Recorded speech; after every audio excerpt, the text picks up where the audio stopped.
Assalamualaikum. Hai, nama saya Muhammad Arsyad Ujung. Nah, di sini saya akan memperkenalkan diri terlebih dahulu sebelum kita membahas materi yang akan saya kupas tuntas selanjutnya. Saya mahasiswa WINSU Fakultas Syariah dan Hukum, jurusan Hukum Pidana Islam, Jinayah. Saya dari kelompok KKNDR 65 WINSU. Salam kenal.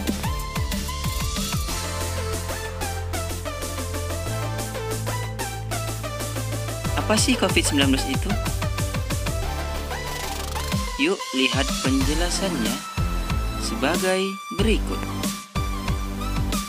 COVID-19 atau Coronavirus Disease 2019 adalah jenis penyakit baru yang disebabkan oleh virus dari golongan coronavirus, yaitu SARS-CoV-2 yang juga sering disebut virus corona. Selanjutnya mari kita dengar penjelasan sebagai berikut. Coronavirus is a type of virus that can infect the respiratory tract, meaning the nose, mouth, throat, sinuses, or lungs. There are many types of coronaviruses, and most cause only mild illness, such as the common cold. But some coronaviruses can cause severe illness. The most likely way people can become infected is by droplets that contain the virus. These droplets carry the virus into the air and can enter through the nose, mouth, throat, and lungs of a person who is within 6 feet or 2 meters. The virus infects the lungs, causing the lungs to become inflamed. The alveolar sacs have to be healthy for the body to breathe in oxygen and breathe out carbon dioxide. Infection of the virus causes damage to the cells of the lungs and triggers an inflammatory reaction. Fever may develop. With severe inflammation, inflammatory fluid fills the lungs. This reduces the function of the alveoli, resulting in coughing and difficulty breathing. The oxygen level in the blood may decrease. In some people who become severely ill, other organs may be affected, such as the kidneys or the heart.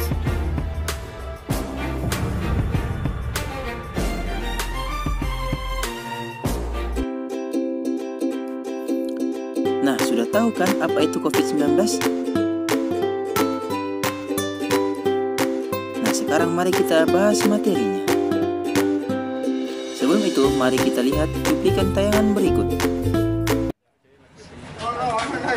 Ratusan box masker dan cairan pembersih tangan sitaan ini Senin siang disita Satreskrim Polres Bogor dari sebuah rumah kontrakan di kawasan Pakansari, Kecamatan Cibinong, Kabupaten Bogor, Jawa Barat.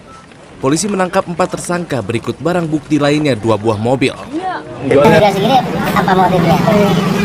Ya, harganya murah ya, jual mahal. Saya kan dapatnya kan segitu kan. Cuma sudah tahu kalau harganya mahal 5.000.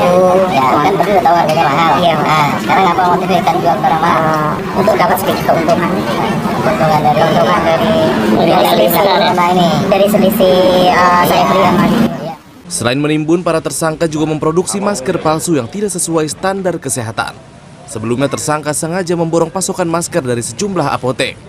Polisi masih mendalami dugaan sindikat penimbun masker dan sanitizer tersebut. Penimbunan masker dan hand sanitizer.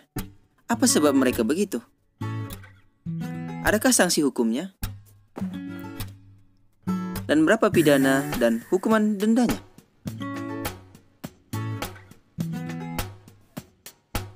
Penimbunan masker dan hand sanitizer. Apa sebab mereka begitu? Penyebab naiknya harga masker dan hand sanitizer: 1. Karena banyaknya panic buying. 2. Ada oknum yang menaikkan harga. 3.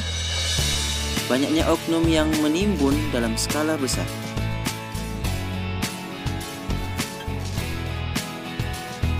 Penimbunan masker dan hand sanitizer, adakah sanksi hukumannya?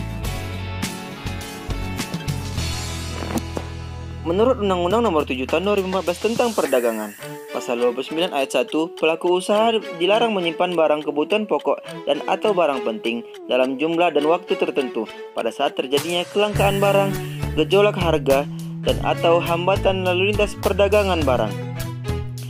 2. Pelaku usaha dapat melakukan penyimpanan barang kebutuhan pokok dan atau barang penting dalam jumlah dan waktu tertentu jika digunakan sebagai bahan baku atau bahan penolong dalam proses produksi atau sebagai persediaan barang untuk didistribusikan.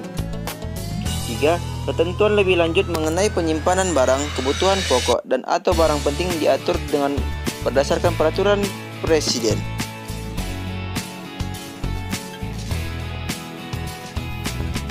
Menurut Peraturan Presiden Nomor 71 Tahun 2015 tentang penetapan dan penyimpanan barang kebutuhan pokok dan barang penting pada pasal 2 ayat 7, jenis barang kebutuhan pokok dan atau barang penting sebagaimana dimaksud pada ayat 6 dapat diubah berdasarkan usulan Menteri setelah berkoordinasi dengan Menteri atau Kepala Lembaga Pemerintah non-kementerian terkait.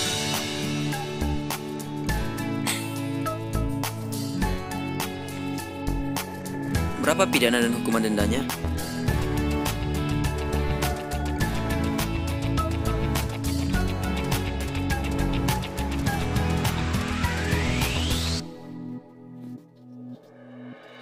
Menurut Undang-Undang Nomor 7 Tahun 2014 tentang Perdagangan Pasal 107, pelaku usaha yang menyimpan barang kebutuhan pokok dan atau barang penting dalam jumlah dan waktu tertentu pada saat terjadi kelangkaan barang, gejolak harga, dan atau hambatan lalu lintas perdagangan barang sebagaimana dimaksud dalam pasal 29 ayat 1 dipidana dengan pidana penjara paling lama 5 tahun dan atau pidana denda paling banyak 50 miliar rupiah.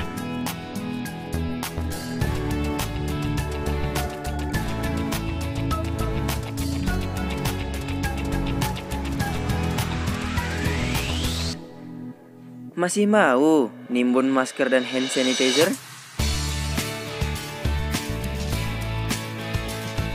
Kamu mau masuk penjara dan didenda sebanyak itu?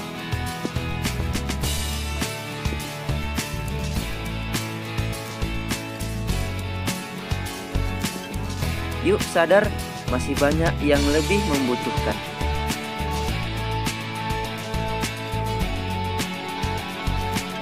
Sekian dan terima kasih. Wassalamualaikum. Disponsori oleh kelompok 65 KKNDR dan YouTube channel.